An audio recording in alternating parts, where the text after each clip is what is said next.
समितीची बैठक झालेली आहे, काय एकंदरीत चर्चा आणि निर्णय झालेले आहे? महायुतीच्या समन्वय समितीची बैठक प्रामुख्याने आगामी येणाऱ्या स्थानिक स्वराज्य संस्थांच्या निवडणुका या पूर्ण ताकदीने ज्या पद्धतीने आम्ही लोकसभा विधानसभेच्या निवडणुकीला एकजुटीने सामोरं गेलो, त्याच पद्धतीने आगामी येणाऱ्या स्थानिक स्वराज्य संस्थांच्या निवडणुका ज्या कार्यकर्त्यांच्या बळावरती आम्ही प्रचंड बहुमताने सत्तेवरती बसलो, त्याही निवडणुका तशाच पण लढवाव्यात अशी अतिशय खेळीमेळीच्या वातावरणामध्ये आम्ही या ठिकाणी चर्चा केली. निवडणुकीचे टप्पे निवडणूक आयोग त्या ठिकाणी ठरवेल, परंतु सर्वोच्च न्यायालयाने दिलेल्या आदेशानुसार आता त्या विशिष्ट कालावधीमध्ये घ्यावाच लागणार आहे. त्याच्या पूर्वतयारीचा भाग म्हणून आज आमची बैठक या ठिकाणी झाली. पुन्हा एकदा पुढच्या आठवड्यात आम्ही सुद्धा बसणार आहोत, त्या विषयावरती सुद्धा आम्ही चर्चा पुन्हा एकदा त्या ठिकाणी करूच. महामंडळाच्या वाटपामध्ये सुद्धा काही प्रमाणामध्ये आम्ही चर्चा केली. त्या संदर्भात काय आम्ही अजून लॉजिकल एंडला म्हणजे केव्हा निवडणुका करायचा काय त्या संदर्भातला निर्णय पक्षाचे तिन्ही नेते CM साहेब, मुख्यमंत्री, दोन्ही उपमुख्यमंत्री महोदय त्यांच्या स्तरावरती घेतील.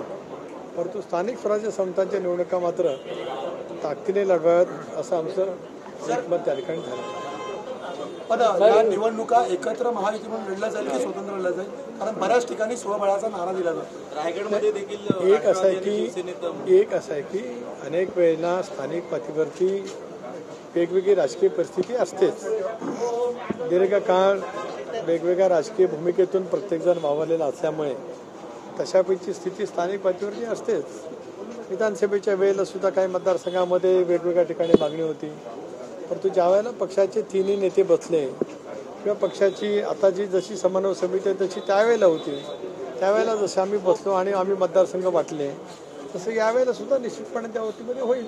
पण रायगडमध्ये स्थानिक जे राजकारण आहे ते कुठेतरी ताकलेलं पाहायला मिळत होतं. शिवसैनिक असं म्हणतायत की जर का राष्ट्रवादीसोबत युती केली स्थानिक स्वराज्य संस्थेमध्ये तर आम्ही कामं नाही करणार. एक मुद्दा असा आहे की आता आम्ही राज्य पातळीवरती चर्चेला या ठिकाणी बसलो, त्यामुळे प्रत्येक जिल्ह्यातल्या स्थानिक पातळीवरती कोण काय बोलत आहे याचा फारसा विचार आम्ही या ठिकाणी आज केला नाही.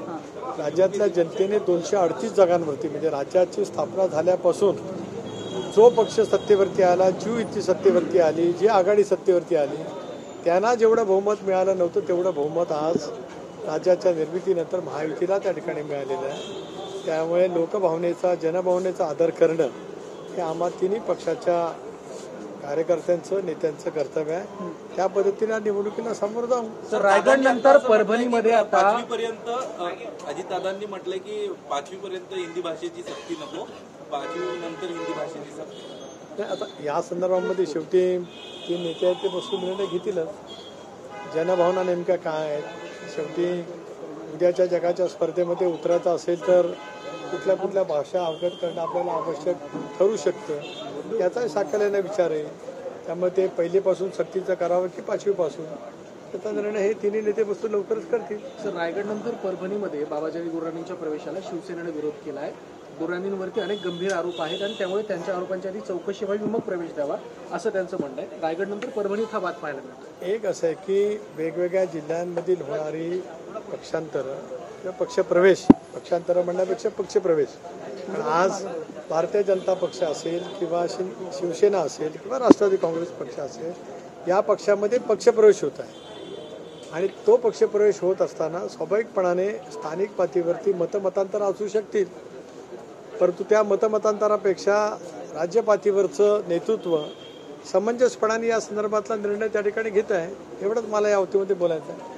सर, एकीकडे महायुतीची समन्वयाची बैठक आहे, दुसरीकडे मंत्रालयात एक बैठक झाली शिंदे यांच्या उपस्थितीत मंत्र्यांची शिवसेनेच्या, त्यातली बातमी समोर आली की कुठेतरी पुन्हा एकदा निधी वाटपावरून नाराजी व्यक्त करण्यात आली. नाही, माझ्यासमोर तरी कुठली माहिती असा आलेली नाही.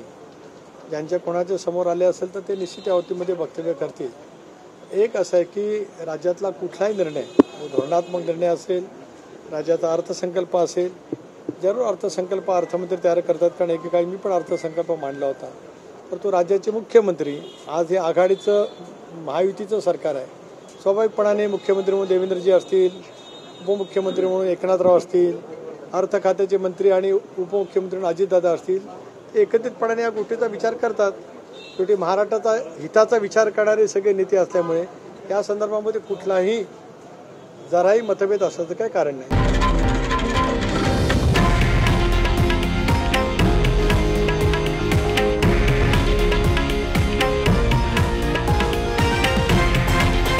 हे आहे देशातील नंबर 1 न्यूज नेटवर्क आणि आपण पाहत आहात TV9 मराठी, एकमेव.